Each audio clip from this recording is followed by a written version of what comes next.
voudrais vous parler du passage du rapport de la théorie à la pratique, notamment avec ce qu'on appelle la praxis. La praxis, qui est une notion qu'on retrouve chez Marx, apparemment, en tout cas chez Marx-Lénine, c'est-à-dire l'application, la mise en œuvre de la théorie. Car toute la question est là, faut-il mettre en œuvre une théorie? Faut-il révéler la théorie? Parce que la mise en œuvre, c'est le fait de divulguer une théorie, ça en fait une idéologie et ça en fait un outil pour le peuple et pour ses représentants.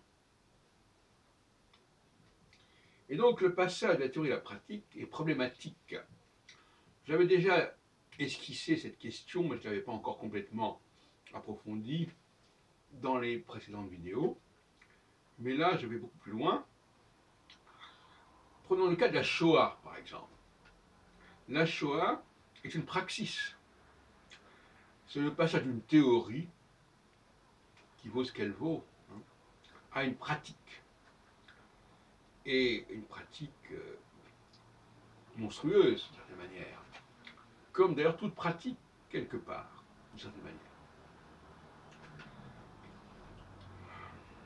Et il faut bien comprendre, et nous en parlerons certainement lors de nos prochains cafés philo du week-end qui vient, que nous sommes le jeudi 1er octobre 2020, eh bien,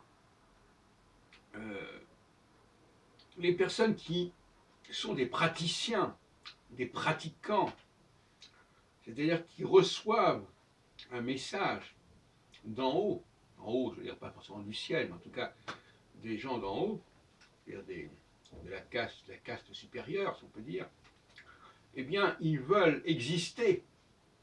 Ils veulent exister, et ils vont donc instrumentaliser la théorie, ce qui va donner la praxis.